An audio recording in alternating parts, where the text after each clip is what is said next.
ஒரு 150 கோடி அவனுக்கு கலெக்ட் ஆன உடனே அவன் ஒரு 60 கோடி இந்த மாதிரி கொடுத்துருப்பான். சரி, 4%, 5%, 90 கோடி மீதி இருக்கும். இந்த ஒரு நிதி நிறுவன மோசடி நடந்துக்கினே தான் இருக்கும். ஆமாம், எவ்வளோ நடந்தாலும் மக்கள் இதை பற்றி ஒரு விழிப்புணர்வு இல்லாமல் தான் இருக்காங்க, பார்க்குறாங்க. ஆனால் திருப்பியும் ஏதாவது ஒரு நிதி நிறுவனத்தில் போய் இத்தனை வாட்டி நியூஸ் பார்த்தோம் ஏமாந்து போகிறாங்க. ஏன்னா நம்மளுடைய இந்த சோஷியல் மீடியா வாழ்க்கை இருக்குது பார்த்தீங்களா, நமக்கு வந்து வீட்டில் ஒரு நல்ல டெலிவிஷன் வேணும், நல்ல ஒரு லேப்டாப் இருக்கணும், நல்ல ஒரு டெலிஃபோன் இருக்கணும், கையில் ஒரு வண்டி இருக்கணும், புரியுதுங்களா, நல்ல க்ளோத்ஸ் இருக்கணும். இன்றைக்கி ஒரு நல்ல செல்ஃபோன் எடுத்தாலே 50,000 1.5 லட்சம் ரூபாய்க்கு தான் கிடைக்கும். அங்கங்கே ஆளுங்களை ஏற்றுவேன் நான். ஒரு 3-4 பேர் ஏற்றின உடனே அவங்க செல்ஃபோனில் ஏதாவது ஒன்று திக்காக பார்த்து இவங்க இந்த பொம்பளையோ அந்த பையனோ சுட்டுருவாங்க.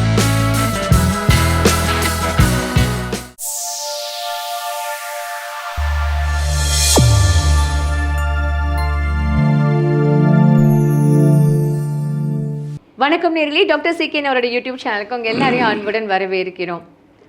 இப்போ நம்ம வந்து நிறைய விஷயங்கள் வந்து இந்த சோஷியல் மீடியா பற்றி பேசிகிட்டு இருக்கோம், டிஸ்கஸ் பண்ணிகிட்டு இருக்கோம்ல. இப்போது ஒரு சுவாரஸ்யமான விஷயம், இது எல்லாருமே எங்கேயாவது ஒரு இடத்துல அஃபெக்ட் ஆகியிருப்போம். இது வந்து கண்டிப்பாக சார்கிட்ட கேட்க போகிறேன். சார், இப்போது நம்ம வந்து இல்லை சார், இந்த சோஷியல் மீடியா வந்து நம்ம சொல்லிட்டோம், ஆமா அது பிஸ்னஸ்க்கு டெவலப் ஆகுது, ஒருத்தவங்களோட வாழ்வாதாரத்தை க்ரியேட் பண்ணி கொடுக்குது. Okay, direct to the point.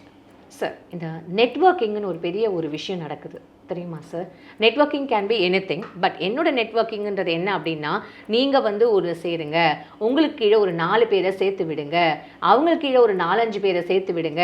நீங்கள் இந்த ஸ்டார்டிங்கில் இனிஷியலாக எந்த அமௌண்ட் மட்டும் கட்டினா போதும், அதுக்கப்புறம் உங்களை சேர்த்து விடுறவங்க அவங்க அந்த அமௌண்ட்டை கட்டினா போதும், நீங்கள் ஒரே மாதத்தில் காரு, வீடு, பங்களா எல்லாத்தோடையும் நீங்கள் ஒரு லட்சாதிபதி, கோடீஸ்வரன், அப்படி தான் நான் வந்திருக்கேன் அப்படின்ற மாதிரி க்ரியேட் ஆகிடுச்சு.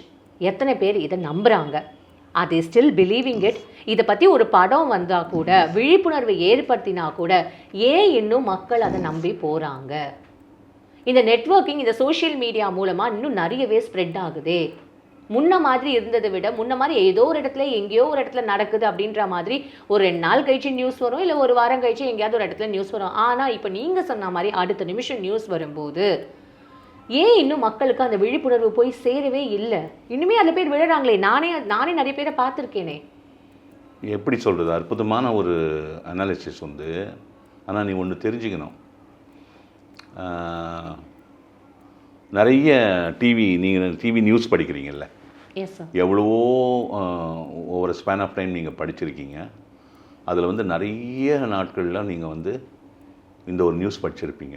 இந்த நிதி நிறுவனம் சீட்டு கம்பெனி ஏமாற்றிட்டு போயிடுச்சு, மக்கள் திரண்டு போய் அந்த எஸ்பி கிட்ட கம்ப்ளைண்ட் பண்ணாங்க, பெரிய கலவரம் நடந்தது, அவங்கள காணவில்லை, போலீஸ் தேடிக்கொண்டிருக்கிறார்கள், இத்தனை 100 கோடி இத்தனை கோடி மக்கள் பணம் எங்கே மாயமான போனது தெரியவில்லை, இந்த மாதிரி படிச்சிருப்பீங்கல்ல. ஆமாம் சார். இது வந்து உனக்கு தெரிஞ்சு நடந்துனே தான் இருக்குது. ஆமாம்.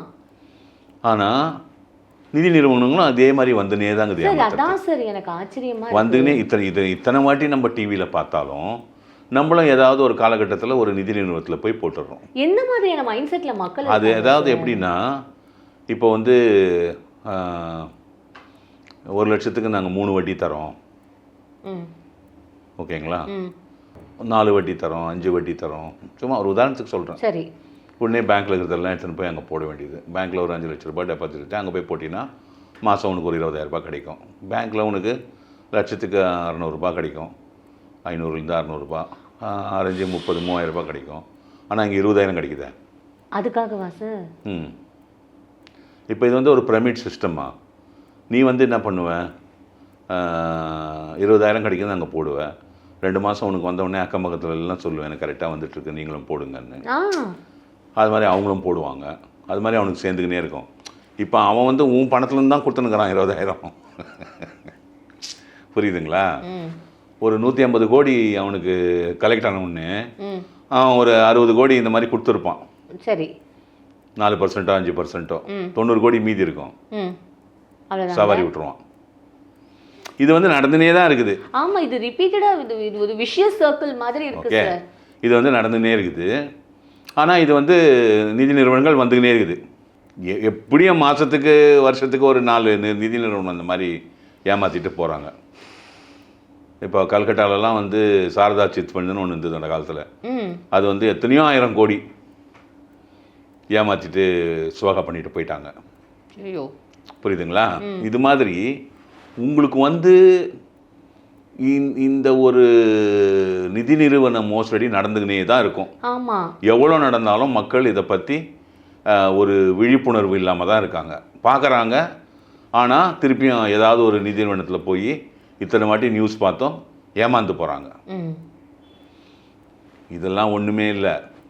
ஓகே, ஐயோ, இதுக்கு மேலே ஒன்றுக்குது. என்ன சார்? Crypto currency.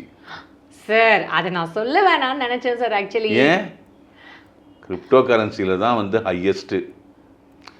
இப்போ வந்து இது வந்து இந்தியாவிலேருந்தே ஆப்ரேட் பண்ண வேணாம், நெட்டு வழியாக. கரெக்ட். துபாயிலேருந்து ஆப்ரேட் பண்ணுவாங்க, சிங்கப்பூர்லேருந்து ஆப்ரேட் பண்ணுவாங்க, மலேசியாவிலேருந்து ஆப்ரேட் பண்ணுவாங்க, சைனாலேருந்து ஆப்ரேட் பண்ணுவாங்க. அதுக்கு இங்கே ஏஜென்ட்ஸ் ஃபிக்ஸ் பண்ணுவாங்க. எல்லாமே நெட்டு வழியாக நடக்கும். இப்போ கிரிப்டோ கரன்சின்றது உன் பர்ஸில் இருக்கிற பணம் இல்லையே, கம்ப்யூட்டரில் அங்கே இருக்கிற பணம். ஓகே, அமிர்தா அப்படின்னு ஒரு கிரிப்டோ கரன்சி. என்கிட்ட 100 இருக்குது அமிர்தா கரன்சி. ஒரு அமிர்தா கரன்சி வந்து இன்றைக்கி 32 ரூபா. ஓகேயா? நான் வாங்கினது வந்து 10 பைசாவுக்கு வாங்கினேன். இதெல்லாம் உனக்கு ஸ்க்ரீனில் மட்டும்தான். புரியுதுங்களா? புரியுது. இதில் வந்து எம்எல்எம் இருக்குது. அதான் பியூட்டி சார். ஆமாம். அப்போ நம்ம நேம் எடுக்கலாமா சார்? எந்த நேம்? சரிங்க, சொல்லுங்க. சரி, வேணாம் சார், சொல்லுங்க, பரவாயில்ல. எந்த நேம் சொல்லுங்க. எம்எல்எம் நீங்க சொன்ன மாதிரி இப்போ இன்னொரு நெட்வொர்க் கிரிப்டோ கரன்சியில் எம்எல்எம் இருக்குது. ஓகே, சரி. நிறைய எம்எல்எம் இருக்குது. அதில் வந்து கிட்டத்தட்ட ஒரு போன வருஷம் 2022 ஒரு 50 நிறுவனங்களுக்கு மேலே கண்டுபிடிச்சாங்க. எல்லாமே துபாயிலேருந்து ஃபங்க்ஷன் ஆச்சு. சார், என்ன சார் சொல்கிறீங்க? ஓகே, மக்கள் இந்தியாவிலிருந்து நஷ்டமடைந்த பணம் எவ்வளோ தெரியுமா? நான் கேட்டு கூட விரும்பல சார். நான் ஃபிகர் சொல்ல விரும்பல. ஆமாம் சார், வேணாம் சார். எத்தனையோ கோடியில் போகுது. அது ரொம்ப அது டீப்லி வந்து இட் வில் பி சேடன். கண்டிப்பாக சார், வேண்டாம்.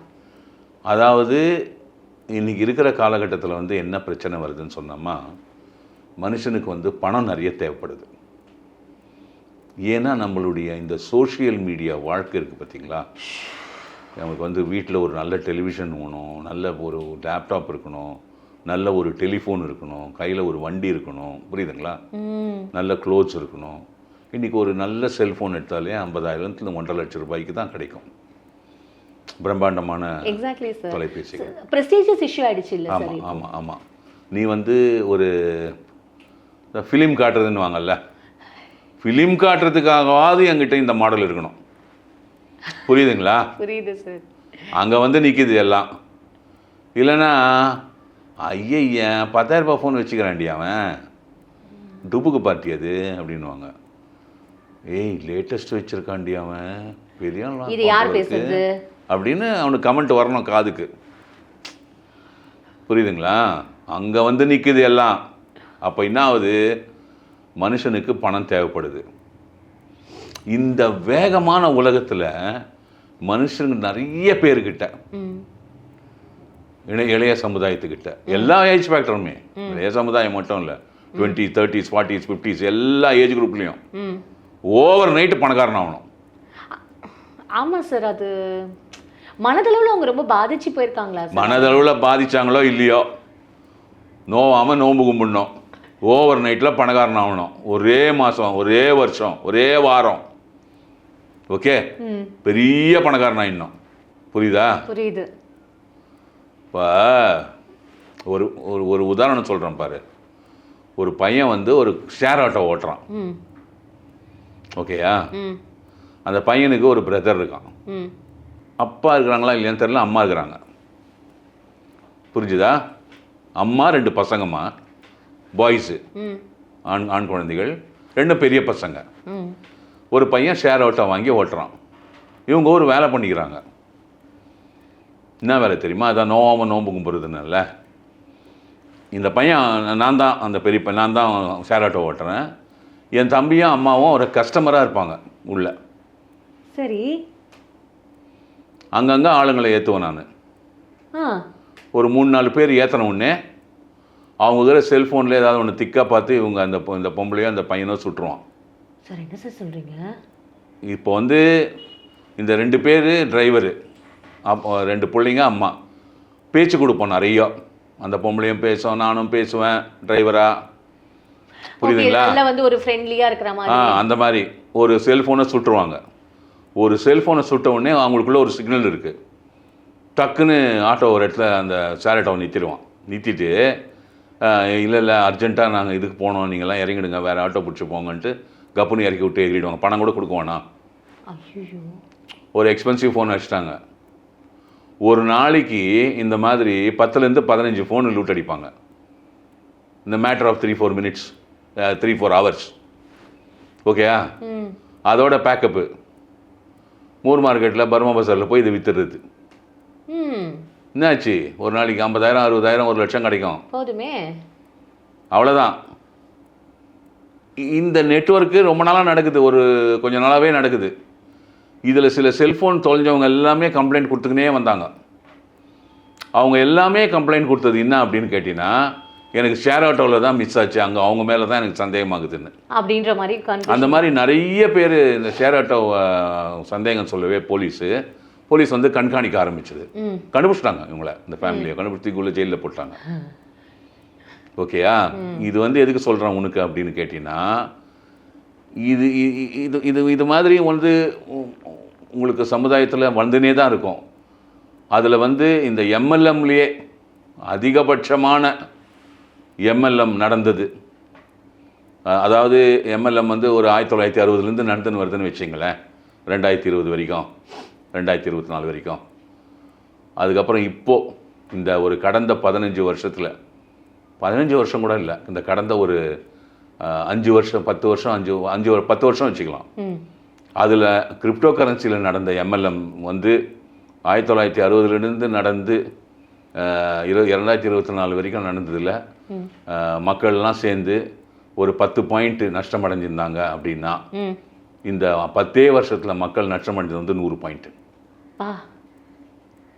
அந்த அளவுக்கு அது இன்னும் நடந்துதாங்குது.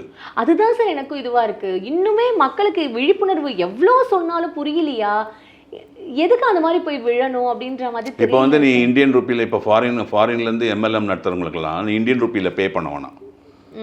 யூஎஸ்டிடின்னு ஒரு காயின் இருக்குது. ஓகே. யூஎஸ்டினா யூஎஸ் டாலரில் டி ஃபார் டேபிள். யூஎஸ்டிடி அது வந்து யூனிவர்சல் காயின். அந்த காயினை நான் எங்கே ஒன்றா விற்று பணம் பண்ணிக்கலாம். இப்போ என் துபாயில் இருந்தேன்னா நான் விற்று தினாரில் பணம் வந்துடும். அமெரிக்காவில் இருந்தால் விற்றா எனக்கு யூஎஸ்டியில் வந்துடும். யூகேல இருந்தேன்னா நான் விற்றா எனக்கு பவுண்ட்ஸில் வந்துடும். சிங்கப்பூரில் இருந்தேன்னா எனக்கு சிங்கப்பூர் டாலர்ஸில் வந்துடும். யூஎஸ்டி விற்றேன்னா. புரிஞ்சுதுங்களா? புரியுது சார். இவங்க என்ன பண்ணுவாங்க, இவ்வளோ பணம் நீ கட்டினா நீ மெம்பர் ஆகலாம் இதில் அப்படின்னா, நீ வந்து கிரிப்டோ கரன்சி பிளாட்ஃபார்மில் போய் உங்க அக்கௌண்ட் ஓப்பன் பண்ணணும். நிறைய இருக்குது, பேங்க் மாதிரி நெட்லேயே ஓப்பன் பண்ணிவிட்டு யூஎஸ்டிடி வாங்கி உன்னுடைய இந்தியன் பணத்தை உன் பேங்க்லேருந்து மூவ் பண்ணி அங்கே யூஎஸ்டிடி வாங்கி யூஎஸ்டிடி அவன் வாலெட்டுக்கு அனுப்பணும். அனுப்பின உடனே நீ மெம்பர் ஆக. அவன் எந்த நாட்டில் இருந்தாலும் அதை ஆட்டையை போட்டு போயிடுவான். நாளைக்கு நஷ்டமாயிடுச்சுன்னா நீ யார்கிட்ட போய் கம்ப்ளைண்ட் கொடுப்ப? எங்கே கம்ப்ளைண்ட் தர்றது சார்? இதுக்கு எனக்கு புரியவே இல்லை. ஆமாம். அதனால் எம்எல்எம் அப்படின்னு வந்தாலே உங்களுக்கு கிரிப்டோ கரன்சி எம்எல்எம் தான் இருக்கிறதுலையே உலகத்துலேயே ஹையஸ்ட்டு. புரியுதுங்களா? புரியுது சார். இதை வந்து நீ தடுக்கவே முடியாது. இதை வந்து நீ எத்தனை சென்டரில் உட்காந்து டிவி வழியாக, ரேடியோ வழியாக, நியூஸ் வழியாக, மேகசின் வழியாக, நியூஸ் பேப்பர் வழியாக, சோஷியல் மீடியா வழியாக எவ்வளோ நீ கிளாஸ் எடுத்தாலும் மக்கள் இதில் ஆர்வம் காட்டுறது தான். ஏன்னா எல்லாருமே ஓவர் நைட் பணக்காரன் ஆகணுன்றதுல ரொம்ப ஆர்வத்தோடு இருக்கிறதுனால இந்த எம்எல்எம் பிளாட்ஃபார்ம் நடந்துக்கினே தான் இருக்கும். மக்கள் தங்ககிட்ட இருக்கிற கொஞ்சம் நஞ்ச காசை நஷ்டம் அடைஞ்சினே தான் இருப்பாங்க. அந்த ஏமாற்றல் நடக்கும், ஏமாற்றப்படுவார்கள். வணக்கம். மக்களாகிய நீங்கள் தான் இந்த மாதிரியான ஒரு அவேர்னஸ் வந்து க்ரியேட் பண்ணுறதுக்கு தான் இந்த மாதிரியான வீடியோஸ்லாம் போடுறது. அது காரணம் என்ன அப்படின்னா, இப்போ வரைக்குமே சார் சொல்கிற மாதிரி எவ்வளோ விஷயங்கள் நமக்கு தெரியாமல் நடக்குது. நம்ம தாங்க ரொம்ப விழிப்புணர்வோடு இருக்கணும். திருப்பி திருப்பி போய் ஏமாந்து மற்றவங்கள போய் பழி சொல்கிறதுல வந்து எந்த ஒரு பிரயோஜனமுமே இல்லை. மீண்டும் அடுத்த ஒரு சுவாரஸ்யமான எபிசோடில் உங்களை வந்து மீட் பண்ணுறேன். அதுவரை உங்களிடமிருந்து விடைபெறுவது உங்கள் அமிர்தா.